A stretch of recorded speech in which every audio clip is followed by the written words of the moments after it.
Welcome to Kestra. My name is Will, and today I'm going to help you build your very first workflow inside of Kestra.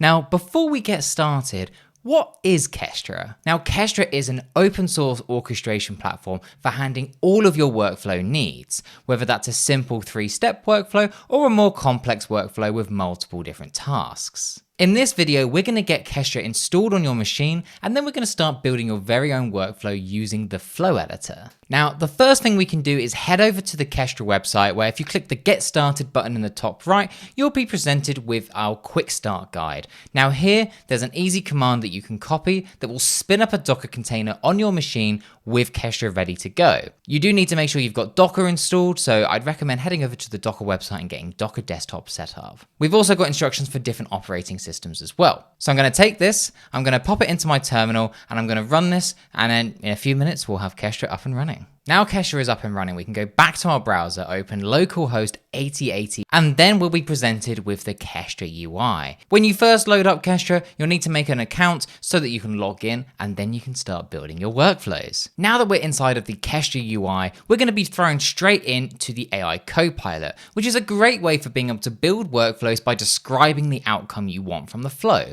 We're not going to look at this today, but I definitely recommend playing around with this as it can be a really good way to get the groundwork for your flow built, and then you can go in and customize it as you need. We've also got the product tour here on the right hand side, which is a great way for being able to learn how to use the platform. I'd recommend doing this if this is your first time using Kestra, but for today, I'm going to skip that and we'll come back to that another time. Now, to get started, we're going to press that Create Flow from Scratch button in the top right-hand corner. So I'm going to press that, and we're going to get straight into our first workflow. Now, as you can see here, there is a number of different things going on.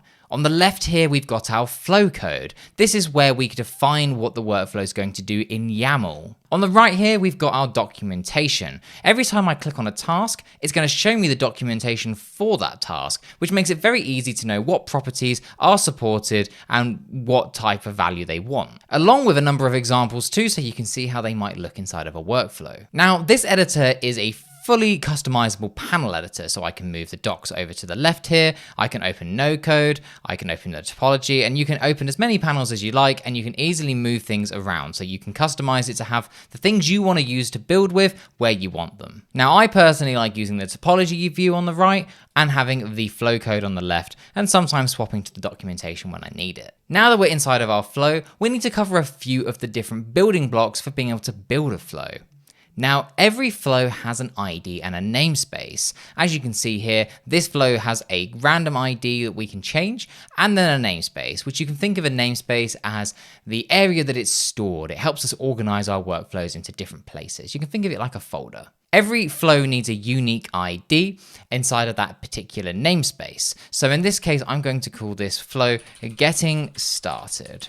Now, when I press save, it now presents a few more buttons for being able to manage this flow, including revisions, previous executions, and so on. But we're going to focus just now on the editor. Now, flows also need a number of tasks. So here you can see we've got a tasks block here, and that has a task listed underneath, which will run in a sequential order. So now that we have a workflow here running in Kestra, I think it's time to execute this flow to see what it will do when we run it. So we can press that execute button in the top right hand corner, and then this will present to us a Gantt view. So here we can see how long each task is taking, and we can see the order they ran in. In this case, we've only got one task, so there's not much to see, but I can click on it and it will show me the log message. And we can also filter by log level at the top here. I can also go to just logs for different tasks, and I can also see the inputs and outputs generated from different tasks. More on that in a minute. And of course, we've got the overview screen where we can see generally that it was successful, different states that it had,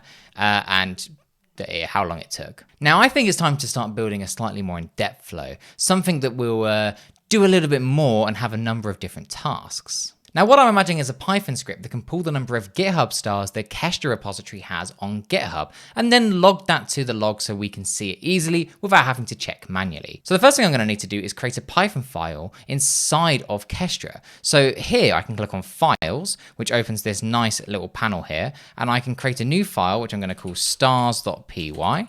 And here I've now got a Python file. So I can paste in this Python code that I have previously written, like so.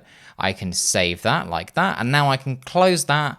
We'll just close that and we'll close the files tab. And now this workflow has access to that Python file. Now, for context, that Python file has been stored inside of our company.team namespace. So any flow in that namespace can also access that file. So I'm going to get rid of this hello world example now so we can add a new task that's going to run our Python code. So I'm going to put ID fetch data. That's going to be the name of our task.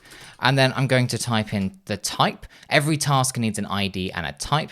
And you'll see the autocomplete engine here is helping me out figure out what I need to add. Now, there are two main types of Python task. There is the commands and the script. The script task lets you write your Python code directly inside of the workflow. This is helpful if you've just got a short script and you don't want to have to deal with dedicated files. But as soon as it starts getting a little bit bigger and might have multiple different steps, you might want to put it in a dedicated file, especially if you're going to run it locally to test. So we're going to do that, and we're going to run the commands task. Now here you can see on the right, the documentation's come up, which is helpful because it's going to tell us what we need to be able to run this. We can see examples of how to use the Python task. So we can see here that there's a few options for running it in different namespaces and so on. So let's now press enter, and we'll see it's suggesting properties that we need. Now, if I go back to properties, we can see that the required properties are task runner and commands. Now, luckily, task runner is set by default to Docker. It means that all of the Python tasks will run in their own dedicated Docker containers, completely isolated from each other. Pretty handy. But you can also run them just directly on the as a subprocess on the host if you want to as well. So anyway, we'll go back to running that. So we'll press tab there to autocomplete that.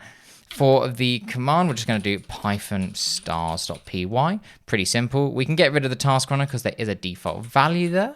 So we don't need to run that because it is going to run on Docker by default. Dependencies is what we need now. So if we just save our workflow where it is, go back to files, open that Python code, we are using two different libraries. We've got the requests package and the Kestra package. So we're going to need to install both of those so that we can use it. So I'm going to put dependencies like so, and then I'm going to type in requests and then Kestra. So this is going to install both those packages onto inside of the Docker container when it spins it up, so that when this Python task runs, it knows to run. But there's something else we need to do too. We can have a little look here. There's also namespace files. So by default, this Python task won't be able to access anything unless we give it access to. So I also need to give it access to go and find that namespace file. So we've already put the namespace file in. I need to basically just set it to enabled so that it can run. So like so, it's enabled. Now we can open the topology view and see that we've got a Python task running. So let's run this and just see what it does. So we can see the topology view is running here. We can see some of those log messages as well. So now let's see if it can run our code. There we go. We can see it was successful, and we can go to inputs and outputs, and we can see that it was able to generate a number of different outputs. So we can use these in later tasks, and I'll show you how to do that in a second with an expression. So we can see here that I had the Python code emit an output called GitHub stars, and we can see that there is 27,922. Oh, that's exciting, nearly at 28,000. And we can also see that it's given some information about the task runner, including the container ID. So pretty helpful. Now on the right-hand side here, we have a little teaser of what an expression looks like. So an expression is a great way for being able to pass data between tasks or blocks inside of your workflow.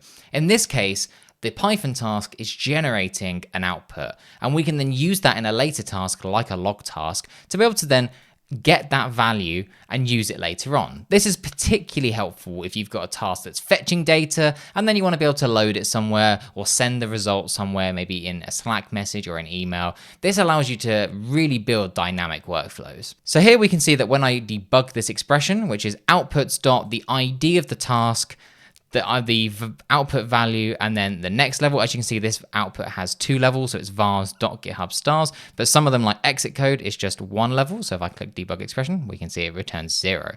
So that's how we can access our outputs inside of our flow. So let's go back to editing that flow, and let's create a new task. So I'm going to go to a new line. I'm going to add an ID and a type because those are the two required fields. I'm going to put log results. And then we're going to type in type here, and then I can type in log. And we can see log comes up at the top here. Log has one required property, message. So if I type that in here, I can press the tab key to autofill that. And then we can type in our message. So I can do outputs dot, and we can see that the autocomplete is pretty helpful here. So fetch data, we want to do vars, and then it's GitHub stars like so.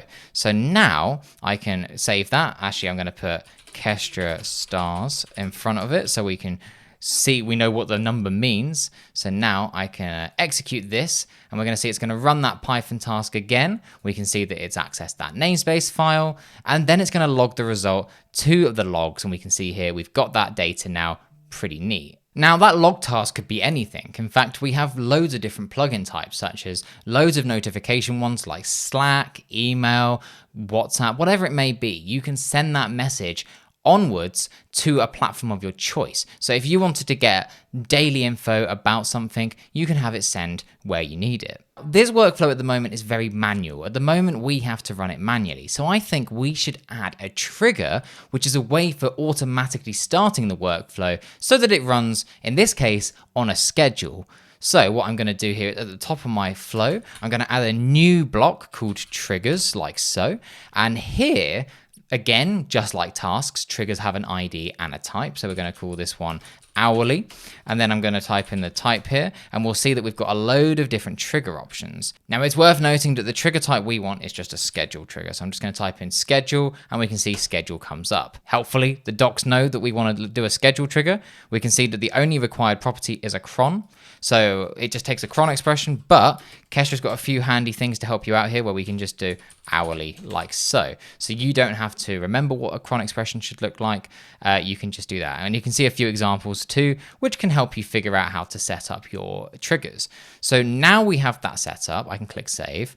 Let's open the topology view. Let me just put the docs behind it so it's a bit bigger. You can see now that we can see the trigger is going to run hourly. It's then going to run our Python task, and it's going to log the result to the logs. Pretty neat. So now what we can do is go to the triggers tab, and we can actually see the next time this is going to execute. As you can see, it's going to run at 12 o'clock local time for me, which, as you can see, it says is in 32 minutes, which is pretty neat. There's also the option to backfill your execution. So if you want to go back in time and get that data for previous times, you can do that too. But we've got a dedicated video for that, so I'd recommend checking that out. We've got a trigger now. I think we can do even more to this workflow. So I've taken our example and I've expanded it out a little bit here. There's a few more things going on now in this workflow, which makes it really dynamic. So let's have a look at what's going on. So we've still got that same trigger that we had earlier. We've still got the Python task, but there's a few other changes. So I've swapped out that log task for a Slack task. So now it's going to message us on Slack with the final result of the number of stars. But now I'm using GitHub to get my file. So if we have a look at the flow code, and I put that topology off to the side like so, we can turn it to be vertical as well. I've got a couple of new things. So first things first, we've now got an input. So this is a value that we can fill in when we execute the flow. In this case, I'm looking for a GitHub URL, which we could change at different executions to get different results. What this is going to do is then use an expression, which is then going to pass that to a git clone task. So it's going to clone our repository, and it's using this working directory task to basically have all these tasks run in the same folder. So we're going to clone the repository, and then we're going to use a Python task, which can then conveniently access the repository that's just been cloned in the same directory. As you can see here, I'm then using the path to access that file, which is in the repository, and it's going to run that like so. So this means I can pass in values into the flow. The flow can then use those values to execute, such as the various different parameters. I'm able to get the Python file in real time, so any changes made to it in the Git repository are reflected in the workflow. You haven't got to remember to keep adding them to namespace files. Pretty convenient. And then it's going to send that notification to Slack. So instead of logging it, where you're never going to see it unless you look at the execution, I'm now going to get a notification to let me know that this is running and what the number of stars are. So I never have to look at the workflow, I just get the result. So this gives you a bit more of a taste of what a workflow could look like as you expand it further and you keep adding more building blocks. So hopefully that has helped you learn how to build your very first workflow. Let me know in the comments below if this was helpful and what you'd love to see in the future. We have a tutorial series coming out soon, so I'd recommend checking that out on the docs as well as on the Kestra YouTube channel if you want to learn a little bit more about each of these different building blocks in more detail, such as inputs, outputs, and triggers. Hopefully you found that useful. Let me know in the comments below what you thought. I can't wait to see the workflows that you build with Kestra.